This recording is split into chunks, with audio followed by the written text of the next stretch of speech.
Nous allons boire du vin à la santé d'Antigone. D'Antigone. À la santé d'Antigone et de celui qui va la recréer pour nous dans ces temps modernes. Dans ces temps modernes, je vais baisser un peu le chauffage parce qu'il fait très chaud. Il va faire chaud. On entend le bruit. Donc je me rappelle, il faut garder le menton assez bas. Il ne faut Voilà. pas cligner des yeux trop souvent. Il ne faut pas regarder à droite, il ne faut pas regarder à gauche, il ne faut pas regarder en haut, en bas, il faut regarder tout droit. Mais là, tout d'un coup, j'ai plus personne. Je suis supposée regarder là-bas, Voilà. au fond. Bon, alors dis quelque chose. Pourquoi je veux tourner Antigone? Pourquoi veux-tu tourner Antigone? Parce que, je vais commencer avec le début. En 1974, je lisais et je me suis mis à lire tous les écrivains Assieds-toi grecs. ici. Tous les écrivains grecs. Et les écrivains grecs m'intéressaient énormément. Je trouvais que il y avait dans cette littérature, ça va, il y avait cette littérature, l'essence de l'être humain, qu'on retrouve nulle part ailleurs, je trouve, cette idée de travailler avec la mythologie. Et ils ont écrit sur ces dieux-là. Tout le monde a écrit sur ces dieux-là. C'est ça qui est extraordinaire. Ça n'existe pas ailleurs. C'est comme si nous écrivions soltanto, sur, mettons comme chrétien, on écrirait seulement sur les catholiques, les saints, cet univers. Et les Grecs ont fait ça pendant 500 ans, plus ou moins. Plus ou moins, un peu moins, mais... Et le théâtre grec, donc tu as Aeschylus, échelle en français. Il y a Sophocle, et ensuite il y a Eurydice, et ensuite à la fin c'est la comédie avec Aristophane. Aristophane va rire de tout le monde. Mais Pourquoi? ben, on ne veut pas parler d'Aristophane. Aristophane, ben, on va se rendre. Ce qui est intéressant pour moi, c'était Sophocle. Parce que Sophocle a analysé ce que Échelle faisait. Et Eurydice, lui, va changer ça et va devenir beaucoup plus conscient. Il va casser toutes les lois. Mais celui qui va le rendre populaire, c'est Sophocle. Sophocle va devenir un grand dramaturge populaire. Et n'oublions pas que c'est une loi d'aller au théâtre. Hein? C'est une loi. Hein? Donc les gens n'ont pas le choix, ils doivent y aller. Ben oui, ils sont participer. payés. Ils sont payés pour y aller. Tu recevais de l'argent d'impôts pour payer tes impôts en allant au théâtre. Et qui avait institué cette loi? La loi des Grecs, là, la société, la cité. C'est intéressant ça comme loi. Et, donc les gens étaient forcés à une certaine culture. Ben c'est pas une culture, c'est de la religion pour eux. Hein? C'est de la religion, d'accord. C'est C'était pas le théâtre comme nous l'entendons maintenant. Non, c'est pas la même chose. Hein? Sophocle va commencer à faire ce que tu veux dire. Sophocle est le premier dramaturge qui va... En amenant l'ironie, en amenant, pas l'ironie, mais en amenant le côté comique que tu disais. Puisque tu disais, il va rire de tous ces gens-là. Non, ça c'est Aristophane. Ah pardon, tu parles de Sophocle, je me suis trompée. Aristophane va faire ça. Non? Aristophane va changer beaucoup, il va introduire la comédie. Donc on payait les gens pour aller voir le sacré. Le sacré. Et ils avaient besoin de les payer, c'était obligatoire. Des taxes d'impôt. Oui. Au lieu de payer une taxe d'impôt, ils allaient là. Ils allaient là, intéressant. Donc c'était un culte. C'était la continuation du culte à travers le théâtre. Exactement. Et selon le philosophe Aristote, ce qui est important... C'est Aristote? Aristote. Oui. Ce qui est important, c'est que ce théâtre, et Aristote pensait à Sophocle lorsqu'il parlait de sa philosophie du théâtre, offrait une expérience cathartique. Donc, nous vivons nous vivons le théâtre, nous vivons cette expérience, mais en même temps, nous voyons la ville en arrière. Donc, nous voyons les dieux devant la ville, donc qui peuvent s'identifier à ce qu'ils voient d'une façon immédiate. Et ça crée en eux un mouvement de cathartique, le mot est juste. On va pouvoir assimiler et pleurer et trouver... la transe. Oui, la transe, exactement. Alors, Antigone, pour moi, est la pièce la plus importante parce que, dans ce sens, je suis très freudien, Antigone représente la continuation de Édipe Roi, que Pasolini va faire en film. Et c'est une pièce qui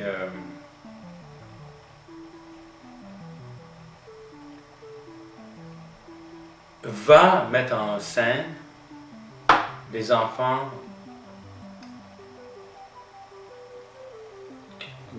d'Égypte, mais qui vont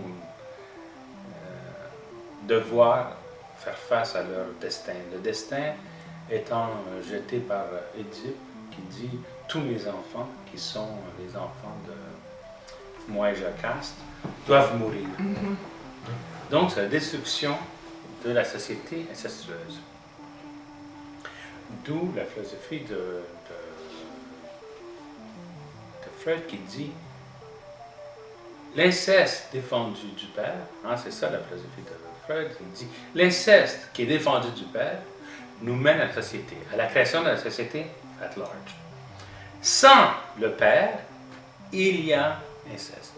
C'est le père qui va dire, le père avec un grand P, father avec un F, si tu fais cela, on te tue.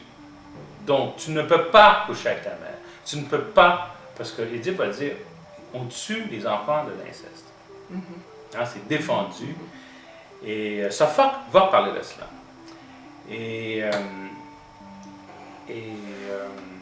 Et donc, l'idée du père, qui, moi, c'est un thème Broco, et je me rends compte, le film Broco que j'ai fait est sur le papa.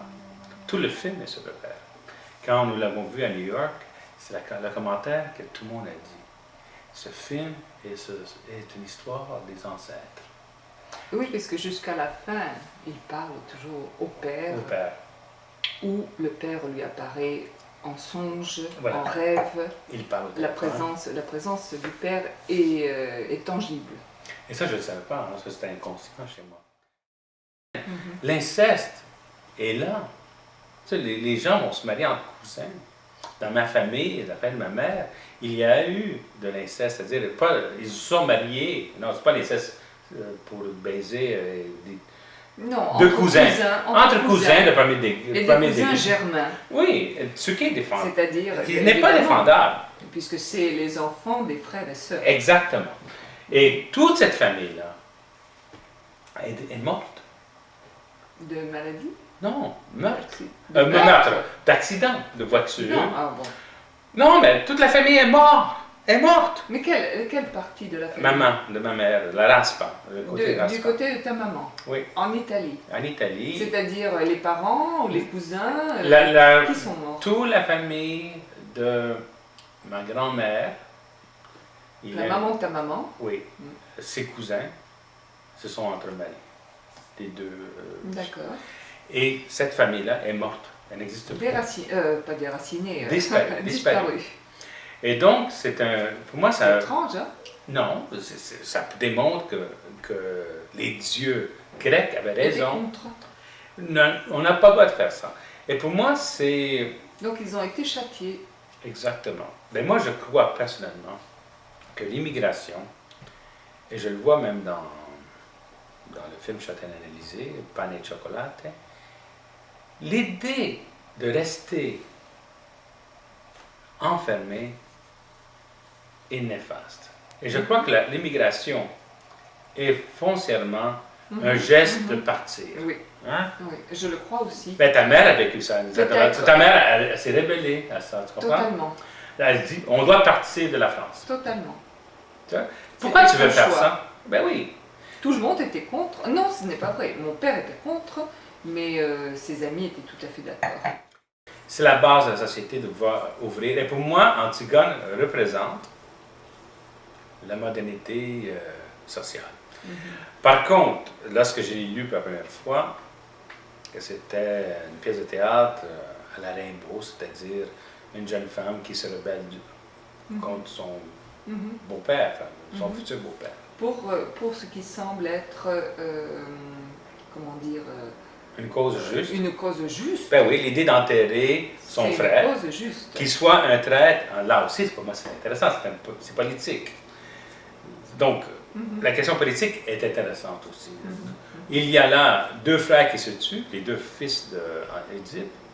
Ils se entretuent, tous les deux meurent. Un est accepté comme héros et l'autre est accepté et n'est pas accepté, c'est un traître. Donc on le laisse à l'extérieur. Antigone dit non, lui aussi il a le droit, Polynice a le droit, comme Étiope a le droit, mon autre frère a le droit à son sépulcre.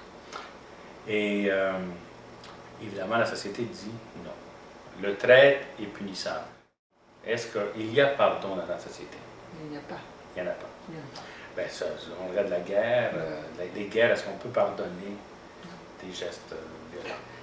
Même 60 ans après, comme on le voit ici, avec la dernière guerre mondiale, avec le fait que, par exemple, dans ce pays, on a traité des citoyens canadiens, mais d'origine, par exemple, japonaise. Donc, l'ennemi au Japon était le japonais, mais l'ennemi au Canada n'était pas le japonais, puisque ce japonais avait fait du Canada son pays, était plus canadien que n'importe quel Canadien, et avait participé à la vie économique en plein. Mais il a été traité comme un ennemi. Jusqu'à présent, oui, on les a mis dans des camps qui pourraient ressembler à des camps d'internement de concentration. Et ils ont appelé ça. Et je pense qu'ils attendent toujours une excuse du gouvernement canadien. Je ne sais pas s'il y a eu des excuses à proprement parler faites. Non, il n'y a pas eu d'excuses, mais il y a paiement. Oui, mais un paiement c'est une chose. Tout ce que ces gens demandent, ce sont des excuses officielles. Ben non, ils ne vont jamais faire ça. Voilà. Même les Italiens. Donc le pardon. Les Italiens ont refusé l'argent. Les Italiens ont refusé l'argent. Avec raison. Parce que je pense que c'est plus important que l'on dise nous avions tort et on s'en excuse que de ne rien dire et dire voilà un chèque de $100. Ça veut dire que maintenant on a été payé pour ne rien dire. Maintenant on ne pourra jamais plus dire que vous avez été le méchant. Les Italiens d'ici ont été maltraités. 700 personnes ont fait la guerre. Il y a un texte sur ça de Giuliani qui est très important, qui a été traduit par Antonino Mazza en anglais, mais lui il a écrit en français. Il a écrit en français. C'est un Italien qui écrivait en anglais ou en italien, pas en anglais, en italien, mais il a décidé d'écrire son premier livre. Le premier grand texte italien au Québec, au Canada, c'est en français, sur cette question, Giuliani. Ça s'appelle Ville sans femme. Les Italiens ont combattu dans la guerre. Les Italiens canadiens, les Italo-Canadiens, ils ont combattu dans la guerre. Alors de quoi? De quoi parle-t-on? De quelle rétribution? Parce qu'ils ils ont été à Petawawa. Petawawa, ils ont fait la guerre, ils ont été arrêtés. Il y a des familles entières qui ont été détruites par l'arrestation militaire. Il y avait une loi, des War Measures Act. Le War Measures Act que Trudeau va ressortir en 1970, la première fois que ça a été sorti, ça, c'est contre les Italiens. Donc, contre les Japonais, contre les Italiens. Et contre les Chinois. Et contre les Ukrainiens, contre plusieurs. Des accusations terribles faites par le gouvernement qui va faire en sorte qu'il croit sincèrement qu'il y a des clans fascistes au Canada. L'Italie va déclarer la guerre contre l'Angleterre et donc contre le Canada. Ça, de ce côté-là, ils avaient raison d'interner toute personne qui est supposément un ennemi, le traître. Ce qui est un peu barbare, c'est qu'on n'a pas de preuves que ces gens-là étaient vraiment des fachos. S'ils étaient fachos, d'accord. Est-ce qu'ils ont mis des bombes? Non, ce ne sont pas des vrais terroristes. Ce sont des gens, des hommes d'affaires très puissants qui ont été maltraités. Donc, c'est une façon d'éliminer la compétition financière. C'est très capitaliste, finalement. La guerre a toujours été capitaliste, et c'est ça. Et bien, les Italiens se sont retrouvés, malheureusement, en prison, et ils ont, pendant 4 ans, ils ont perdu tout. Hein. Il y a des familles qui ont tout perdu. C'est affreux. Et même aujourd'hui, on n'ose même pas en parler parce que même s'ils étaient fascistes, moi je suis antifasciste, même s'ils étaient fascistes, finalement, ils n'avaient rien fait de grave. Qu'est-ce qu'ils avaient fait de grave? Donc ça soulève plusieurs questions. Antigone comme radicale, qui représente la voix féminine qui remet en question là. Il y a aussi la question qui est soulevée par le frère qui est traître. Comment traite-t-on les traîtres? Il y a aussi la question Antigone qui représente Dieu. Parce que ce mouvement est foncièrement nourri par une croyance de les lois extraterrestres, supernaturelles, spirituelles, religieuses. Ce sont des lois de Dieu.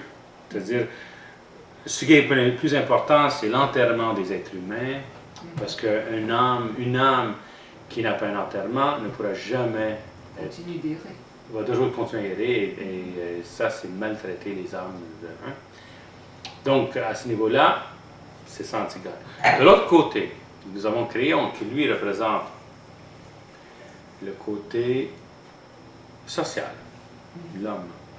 Quand j'étais jeune, moi ça fait des années, depuis 1973 que j'ai ça en tête, et je l'ai traduit la pièce, mais quand j'étais jeune, j'ai pris la position d'Antigone. En vieillissant, je me rends compte que Créon n'est pas dans le tort.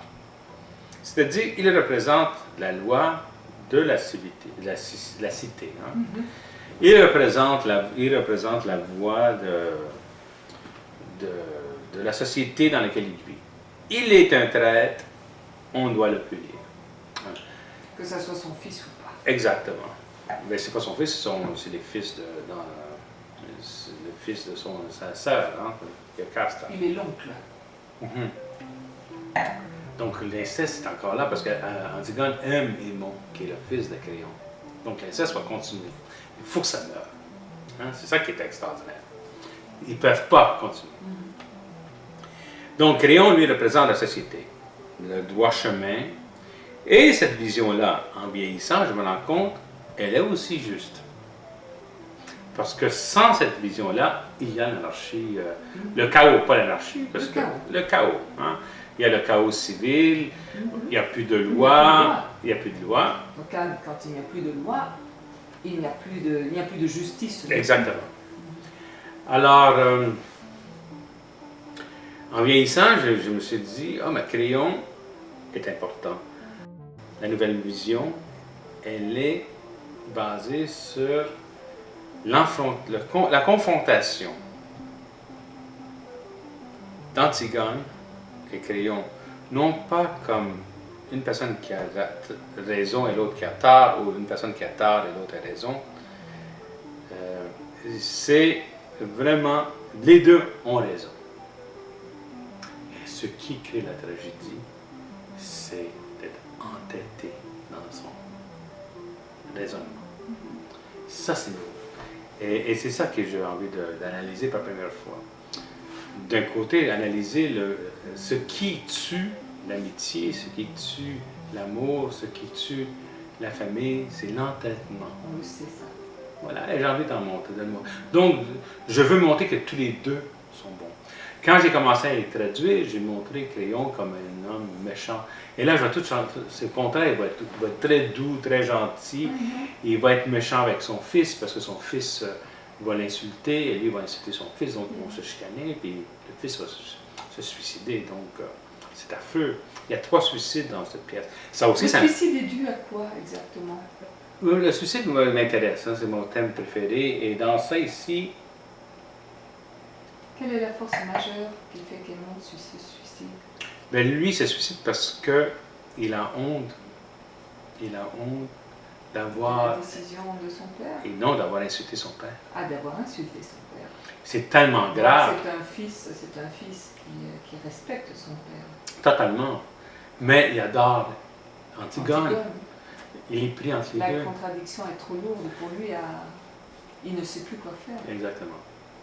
Il est déchiré entre les deux. Vaut mieux mourir. La seule solution, c'est... Il ne peut pas choisir l'un contre l'autre. Antigone se suicide parce que pour elle, c'est plus facile de se suicider comme être une martyre que admettre que la loi la détruit. Et la mère d'Edmond va se suicider parce qu'elle est blessée par la mort de son fils. Et comment peut-elle vivre avec un homme qui est derrière la mort de son fils? Donc, tragique. Tragique. Mais la tragédie, je ne veux pas la montrer. Je ne veux pas montrer les suicides. J'ai décidé de les montrer... Avant.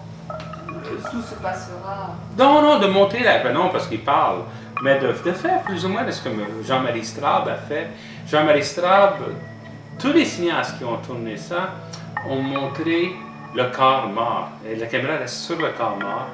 Et c'est tout. Pour revenir à la question, pourquoi Antigone, quand tu me l'as posé tout à l'heure, quand je suis allé chez Martine, la coiffeuse, elle me dit quelque chose de très important. Elle dit, qu'est-ce que tu vas faire? Je dis, je vais tourner. Dans les fêtes, je dis, moi, je vais tourner un film. Elle dit, tourner un film? C'est extraordinaire. Et là, je dis, moi, je vais tourner un film de l'ancienneté. Puis là, je lui dis, ça fait 40 ans que j'ai ça en moi. Puis elle me regarde, elle dit, ça veut dire que tu l'as déjà vécu. Tu étais là quand ça s'est produit. J'ai trouvé ça beau. Non, je sais que tu vas rouler les yeux parce que je suis quand même française, matérialiste, réaliste. Moi aussi, je suis comme ça. J'aime ce côté superstition. Je l'ai déjà vécu, moi, en Italie. Quand je suis allé à Padova, et je me suis assis devant l'église de Saint-Antoine de Padova, Saint-Antoine de Padova. Tu as eu l'impression que tu étais déjà là, que tu avais Ah non! J'étais, plus que ça, c'est moi qui ai soulevé les pierres. En plus. J'étais l'ouvrier, là. Ça, je te le jure, je l'ai vécu. Tu as eu ce sentiment. Totalement. De vécu. Et Padova, c'est quand même une ville qui est raciste contre c'est une ville affreuse. Contre les Italiens du Sud, sur les murs, sudisti, Roma, mafiosi, c'est affreux ce qu'ils vont dire. Et pourtant, je me suis senti comme jamais je m'étais senti. À Rome, je ne me suis jamais senti comme ça. À Rome, le peuple, je les connaissais. Mais pas les villes. La ville, je n'ai pas connue. Molise, oui, mais pas la ville de Rome. C'est pas comme si... À Padova, j'ai vraiment senti... I've been here. J'ai été ici. Je suis venu ici. Tout le monde qui me connaît depuis les années 70 vont te dire une chose, c'est à peu près temps qu'il le fait. C'est un sujet qui traîne depuis longtemps. Même dans les entretiens sur ma poésie, on soulève la question Antigone. Et elle est toujours dans mes écrits. C'est quelque chose qui, pour moi... Tu as besoin maintenant de l'extérioriser. De l'extérioriser et de montrer comment je la vois. J'ai peur parce que ça sort de... Mais j'ai envie de le faire comme... ça, c'est nouveau. J'ai jamais pensé à ça, mais je vais le faire comme les Italiens modernes des années 50, 60, dans un wake, dans un... Comment on dit ça? Funérailles. Oui, mais... La fête. Ce n'est pas la funéraille. Ça, c'est quand on veille le mort. Vous levez le mort, oui, c'est ça. Je suppose qu'il y a un autre terme que j'ai oublié. Donc, c'est ça. C'est la veillée des morts. Donc, ça va se passer ici, dans cette maison. Et je vais mettre un cadre là, que je vais filmer un beau plan, la main, quelque chose. Mais ça va se passer ici, donc, la cuisine, les gens qui mangent, parce que les Italiens, à l'époque, dans les années 60, lorsque ma grand-mère est morte, mon grand-père, la famille ne cuisine pas à l'époque. on ne cuisinait pas, c'est quelqu'un qui t'offrait la nourriture. Même chose, je vais faire la même chose à dire. Nous allons vivre une réalité de la mort. Et j'ai envie de parler de ça parce que je vois beaucoup de morts autour de moi en ce moment. Donc je suis allé beaucoup dans les funérailles. J'ai envie d'exprimer ça. Le funérail, la fête. On parle toujours de la fête des mariages, ça, les Italiens. Mais la fête, il y a le baptême et le mariage. Chez les Italiens, il y a toujours ça. Rarement voit-on dans le cinéma italien les funérailles. C'est très important chez les Italiens. Damiano, le frère de Damiano, Vincenzo Pietropalo, qui est un grand photographe, il a pris une photo de Of a Wake que j'ai mis sur la couverture de Rachel Louis Oliveris. Ah, c'est beau, c'est une photo d'une beauté, d'intensité, et pour moi, c'est la culture italienne, ça aussi. Et ça n'a jamais été fait, et j'ai envie de parler de ça. Donc, ça va se passer durant la veille, donc la veillée, et nous allons vivre un drame, la cassure de la famille durant la mort, ce qui est normal. C'est là que ça se passe. La mort d'un père ou d'une mère va créer que les enfants se détruisent. Alors voilà, c'est un peu ce que j'essaie de faire. Eh bien, bonne chance. Merci, madame, merci, madame. Ciao. Antigone. Merci d'avoir écouté, mais j'avais envie d'en parler, ça. J'avais envie d'extérioriser finalement les raisons pourquoi tu vas faire ce film.